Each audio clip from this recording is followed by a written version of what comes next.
Today we're going to take a look at the Salem witch trials. To understand this event, we must first understand the people who were involved, the Puritans. The Puritans were Protestants who wanted to purify the Anglican Church in England, but they felt unable to do that in the 1620s, so they began to go en masse to the New World in something called the Great Migration. They founded the colony of Massachusetts Bay. Even though they wanted a place where they could practice religious freedom, they did not foster an environment where religious freedom was possible for others. They banished independent thinkers like Roger Williams and Anne Hutchinson in 1635 and 1637, respectively. Unfortunately, deep strains of intolerance, zealotry, and basic groupthink ultimately culminated in the unjust crushing of many Puritans in a mass hysteria we remember today as the Salem witch trials. People were accused of witchcraft and did go on trial for this terrible offense in the middle and southern colonies in the 17th century. However, nothing was as intense or oppressive or deadly as what went down in New England in 1692. Paul Boyer and Stephen Nissenbaum were writing way back in the 1970s what many historians have expressed since. The events in Salem were caused by, quote, something deeper than the kind of chronic petty squabbles between near neighbors which seem to have been at the root of earlier and far less severe witchcraft episodes in New England, end quote. So what deeper aspects of life caused mass hysteria in 1692 Massachusetts? Some context is probably in order here. By the 1690s, the Puritans had been engaged in clashes with Native Americans that put everyone in Puritan communities on edge. In the 1670s, you had King Philip's War, which was at genocidal levels of violence. And then after the Glorious Revolution took place in England, there was something called King William's War, which was also extremely violent and put everyone on edge. In a century in which life wasn't very certain the next day, no matter how you sliced and diced it, people were in a state of heightened fear. It all started with Betty Paris and Abigail Williams, who began to have screaming fits that no one could explain. A doctor was summoned, and he suggested maybe there were supernatural causes. People started to freak the frick out. A slave in the Paris household was asked by Mary Sibley, a neighbor, to help the young girls with counter magic, i.e. good magic. Thereby, she made a witch cake with the intention of feeding it to a dog who was supposed to then become entranced and say who was tormenting the girls. The dog didn't talk, but the girls did. They decided to say that the slave had been their tormentor. But she wasn't the only one. Along with the slave, there was Sarah Good and Sarah Osborne. Something else that's important to understand about the Puritans at this point is that they were Calvinists. What does that mean? They believed in something called predestination. And this was a theological concept in which God had already predestined you to go to heaven when you were born. So how did you know you were part of the elect, the people who were going to heaven, and not the people who were damned? Well, you probably were doing okay in society. You were prosperous. The three women that the girls point to are not prosperous. They are probably not part of the elect. It is easier for the Puritans to believe that they maybe are witches. So Sarah said they were innocent. But the slave goes in a totally different direction. She confesses to having been cornered by a black man who made her sign her name in red in a book. Tituba was being forced to torment the children. And she could identify women who were willingly in the coven based on the fact that they had animal familiars, which are demon spirits that have taken a different form. Clearly, they're witches. Look at them. Another point of interest about Tituba is her ethnicity. She was Native American.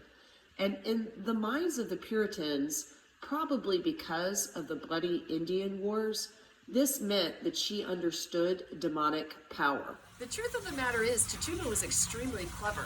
She understood where the Puritans were going with this entire witchcraft thing. So what she was doing was using their beliefs to save her own skin.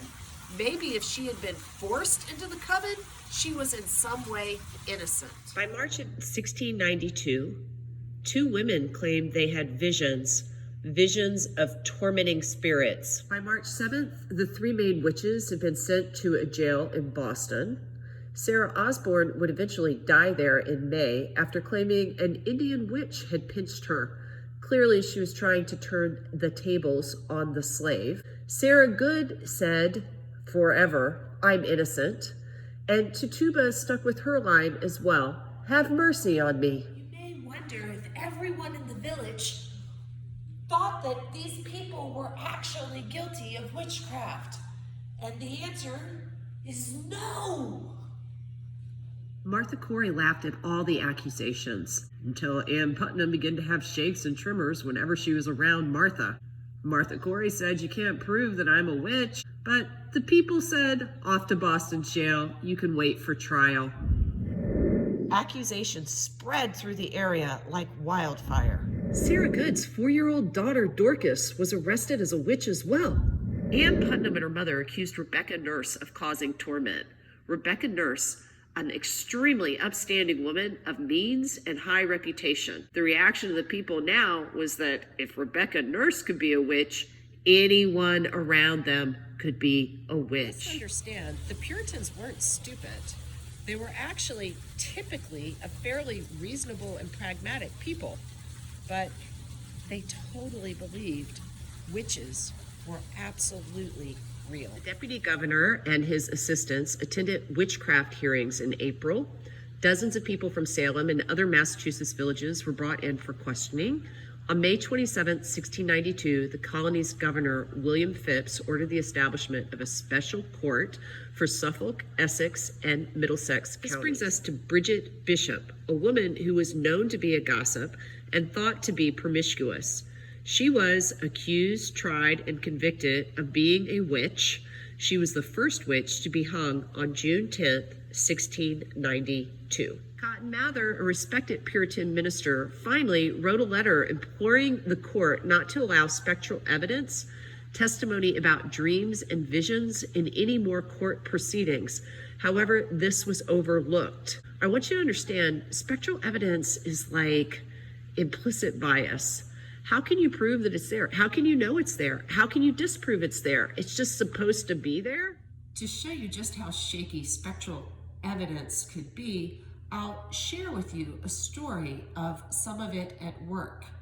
Philip English, one of the wealthiest merchants in Salem town, was talking to a person when that person had a nosebleed.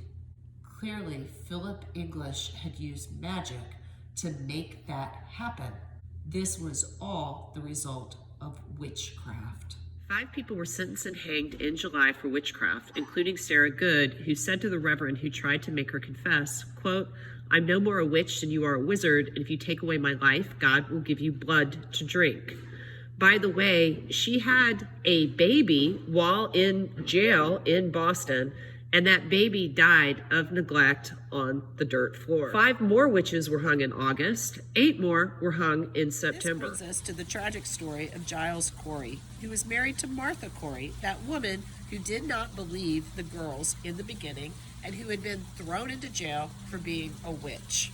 Giles Corey had even thought for a while that Martha might have some spooky spook around her because he got caught up in all of the hysteria until, of course, people said he was a warlock. The strange thing about Giles Corey is he did not enter a plea of either innocent or guilty. This had something to do with property rights in this time period. If he didn't go to trial, no one could take his property away from him. So, since he wanted to pass his property to his heirs, he just stayed mute. You could say, well, why did anyone plead guilty or innocent then?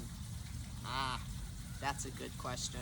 In its attempt to stop people from not entering pleas, the law allowed such folk to be subject to pressing. On September 17th, Giles Corey was pressed to death. He was put under boards and weight continued to be added. He was asked 3 times if he wanted to enter a plea of guilt or innocence, And each of those 3 times, legend says, he called out, "Add more weight, please." The High Sheriff, George Corwin, supposedly took a staff and pushed the tongue of Mr. Corey back into his mouth. By the way, this High Sheriff liked to take the property of the deceased and distribute it amongst his staff. Giles Corey's property stayed within his family, but his wife Martha was hung as a witch 2 days after he himself had been crushed to death. On October 3rd, following in his son's footsteps, Increase Mather, then the president of Harvard University, denounced the use of spectral evidence. He said, quote, "It were better that 10 suspected witches should escape than one innocent person be condemned," end quote. Governor Phipps, in response to Mather's plea, and probably his own wife being questioned for witchcraft, prohibited further arrests, released many accused witches, and dissolved on October 29th the court he had set up. This was not the end of all of the trials, but it was the end of the deaths. There were further accusations that were looked at under a different court, but everything was done by 1693. Many of the judges would go on and publicly confess that they had made errors for which they were sorry. Of course, during this 15-month-long affair, which involved 24 different communities and resulted in 162 arrests for witchcraft, there were 54 confessions, 28 convictions, 20 executions, and 5 deaths in jail due to poor conditions. One possible takeaway from this weird episode from the past: never, ever, ever act on the emotions of citizens without considering other causal factors for any particular condition in society, even if we think the individuals involved earnestly believe what they fear is real. Bye.